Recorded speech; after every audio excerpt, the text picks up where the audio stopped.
اربوں ڈالرز کے خواب جو ویران گھوسٹ سٹی بن گئے، شاندار میگا پروجیکٹس کی وہ سچائی جو کسی نے نہیں بتائی، کامیابی کی بجائے ناکامی کی خوفناک حقیقت سامنے آ گئی۔ ناظرین، آج کی یہ کہانی کسی فلم سکرپٹ سے نہیں بلکہ ہماری اسی دنیا کی ایک ایسی حقیقت سے جڑی ہوئی ہے جو بظاہر خواب لگتی ہے، مگر اندر سے ناکامیوں، غلط فیصلوں اور ٹوٹے ہوئے منصوبوں کی ایک لمبی داستان ہے۔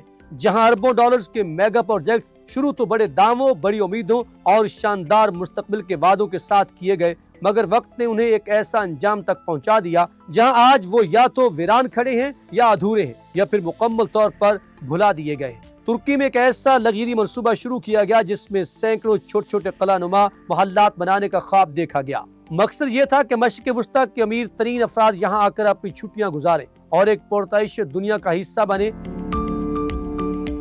ہزاروں کمروں والے خوبصورت ویلاز بنائے گئے، سڑکوں کا جال بچھایا گیا، انفراسٹرکچر پر بے تحاشا سرمایہ لگایا گیا، لیکن اچانک معاشی بحران نے سب کچھ بدل کر رکھ دیا۔ خریداروں نے ادائیگیاں روک دی، سرمایہ کار پیچھے ہٹ گئے اور کمپنیز دیوالیہ ہو گئی۔ آج وہی شاندار محلات ایک ایسے ویران شہر کی شکل میں کھڑے ہیں جہاں خاموشی چیخ چیخ کر ناکامی کی کہانی سناتی ہے۔ ایسے محسوس ہوتا ہے جیسے وقت وہیں رک گیا ہو۔ اسی طرح شمالی کوریا میں دنیا کا سب سے عجیب اور بلند ہوٹل بنانے کا خواب دیکھا گیا۔ 105 منزلہ یہ دوہیکل عمارت ایک ایسے پیرامڈ کی شکل میں تعمیر کی گئی جس کا مقصد دنیا کو طاقت اور ترقی کا ایک شاندار چہرہ دکھانا تھا۔ اس پر کروڑوں ڈالرز خرچ کیے گئے اور ہزاروں مزدوروں نے سالوں محنت کی، مگر جیسے ہی سوویت یونین کا سہارا ختم ہوا، ملک کی معیشت بیٹھ گئی، فنڈز رک گئے اور یہ عظیم منصوبہ ایک ادھورے ڈھانچے میں بدل گیا۔ برسوں تک یہ عمارت صرف ایک خالی جسم کی طرح آسمان سے باتیں کرتی رہی۔ بعد میں اس پر شیشہ چڑھا کر اسے کسی حد تک مکمل دکھانے کی کوشش کی گئی، مگر اندر آج بھی وہی خاموشی، وہی خالی پن، وہی ادھورا خواب موجود ہے۔ دوسری طرف چین جیسے ملک میں ترقی کی رفتار اتنی تیز ہوئی کہ نئے نئے شہر راتوں رات آباد ہونے لگے، مگر اسی تیزی میں کئی ایسے شہر بھی بن گئے جو آج گھوسٹ سٹیز کہلاتے ہیں۔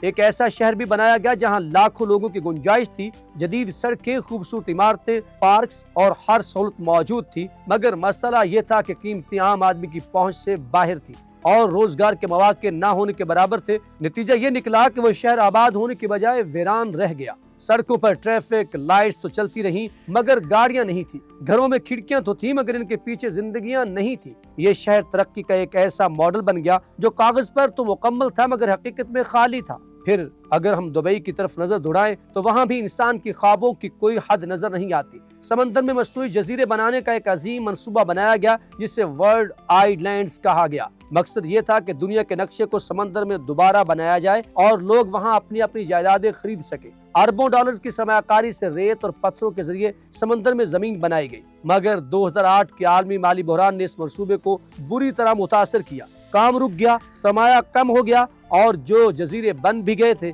وہ آہستہ آہستہ سمندر کی لہروں کی نظر ہونے لگے۔ یوں ایک شاندار خواب ادھورا رہ گیا۔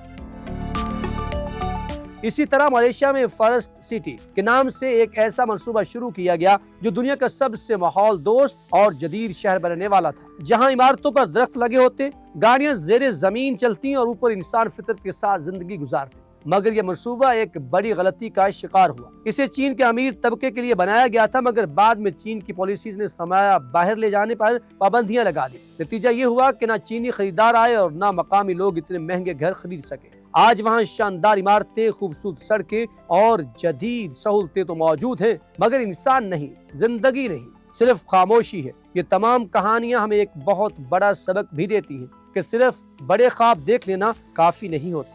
اصل چیز درست منصوبہ بندی، حقیقت پسندانہ سوچ اور مارکیٹ کی سمجھ ہوتی ہے، ورنہ بڑے سے بڑا منصوبہ بھی ناکامی کی تصویر بن جاتا ہے۔ یہ میگا پروجیکٹس ہمیں یہ بھی بتاتے ہیں کہ معیشت، سیاست اور عالمی حالات کسی بھی خواب کو چند لمحوں میں بدل سکتے ہیں۔ کبھی فنڈ ختم ہو جاتی ہے، کبھی خریدار نہیں ملتے، کبھی پالیسیز بدل جاتی ہیں اور کبھی حالات سب کچھ الٹ دیتے ہیں۔